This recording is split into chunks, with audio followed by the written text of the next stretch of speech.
I recorded this with just my phone, a tripod, and a backdrop. And trust me, it is way simpler than you think. Stay with me to the end of this video and I will show you how exactly I did this. So at first, I went to record the empty space, okay, the rotation.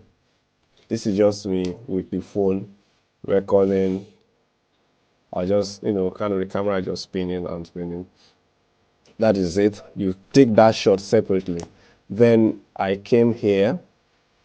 Let me just hide this. So, and I came here and filmed myself in front of the green screen. I'll be in front of the, in this case, blue screen. I'm so used to calling it green screen, sorry. So, I just came here and, you understand, the camera is on tripod, right? My phone was on tripod and I'm just turning and turning and turning. Okay, so that is how it is. Now that is all that you need. Well, the trick also is if you can have this anything that can help you to do, maybe like this office shares now where you can actually stay on it and maybe someone will be helping you to turn it. That way it will give you a more smooth and steady movement. But if you look closely now, you could see that my legs are the way I'm walking, and then you could see this tiny movement of the leg doing. So it's not giving you this effect that I'm just standing there and the camera is going around with. Okay. So you want to achieve that. So if you can have anything that you can step on, you can just climb on and someone else will be helping you to kind of rotate it a bit. It will give you a better result than this. But for the sake of tutorials, that's I'm just going to be fast with this. So now this here this is on my timeline. I already have the two footages, this and this. This is my background. Your background should be under. If I off this is the background. The one that is just spinning is under. That should be under. Then while you have yourself on top. So the one thing once you want to do is to go to effects. All right.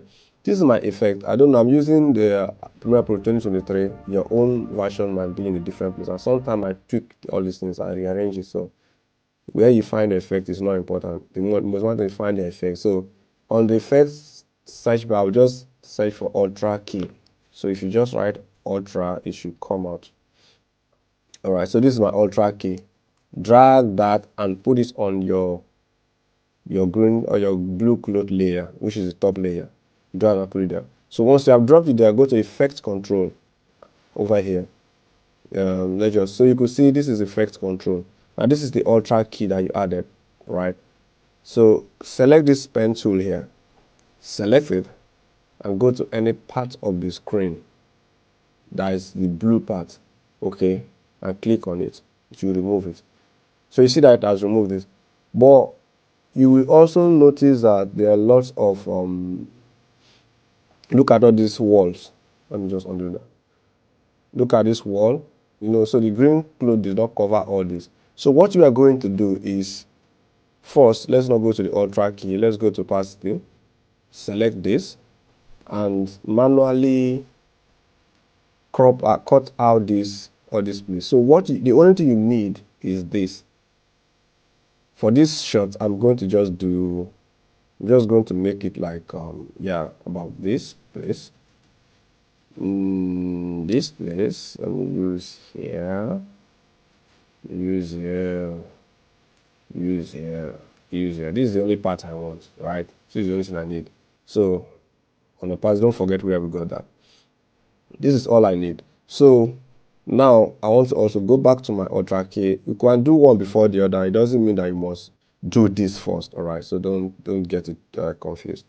So I want to come here, select my pen, this thing on under my ultra key, select it. And you see it has already removed a whole lot of it. A whole lot of it. But if you play back, you also see this place. See? You can still see the blue glue. See all these thick parts. So you want to just come here to let's just zoom this out. Let us zoom it a bit to like let me just scale it to 160, 165. Let me see what we have. Okay, let's go to the up and down and scale this to. You can manually use your hand to like drag it like this, drag it like this to adjust it. But I like just inputting the numbers. Because I'm kind of already used to it. If I do 800, let's do 800. Okay, 800. I think it's fine. 800 is okay. On the left and right side, let me just do 9. If I do 900, what will I have? Okay, let's play this back. Let's just see. Okay, I think this is okay. This is not bad. So you could see this tick, that tick, see this place? So what I want to do, because if you play back now, you also observe. So my hand did not even get close to that place. So instead of me going through the stress of using the chroma key to manually remove this part, I will just go to my motion and go back to, sorry, I'll go to my opacity. Then let me just, if you select this, if you open up this, whatever, this tab again, so I can just move this a bit. Let me just do, oh, that's why I don't like scaling it before doing anything. If I do this, let's just reduce the size. So I want to just drag this up a bit. I want to get rid of that blue, that thick edges there. All right. I don't think my hand got here at any point. Let me see. My hand did not reach there now. Let me see. It didn't reach. It didn't reach there. It didn't reach there. Yeah, we're safe. Let's just go do this back to fit. Now this is it, right? So that is selected. You want to just go to your ultra key now. Let's try and get rid of most of these flying all these things that look like the green screen is flying and flying and flying and flying. This is your math generation. Open it. On the so you just adjust this thing till you kill a lot of those things. So for this, okay.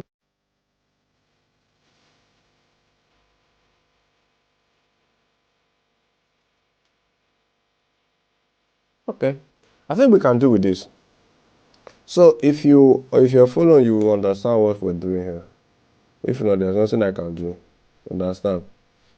Yeah, basically that is it. Then after that, you could just do a bit of coloring to balance up the whole thing.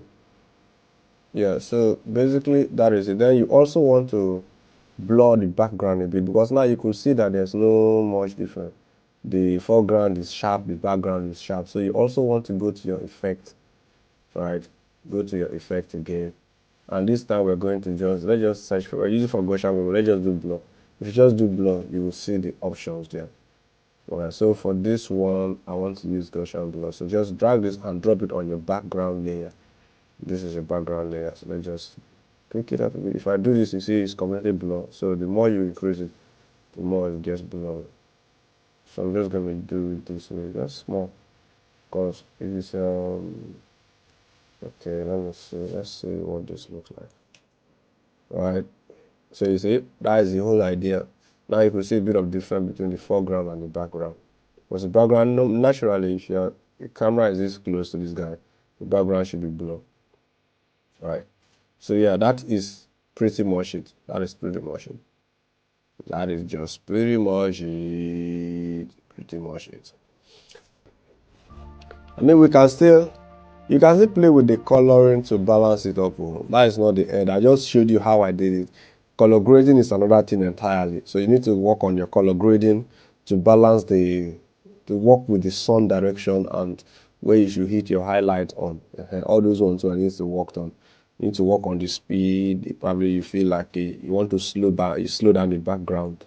You can also do that. There are a lot of it, but for the sake of time, we're going to end this video here. Thank you for staying with us. You can just share, that's the only encouragement I need from you.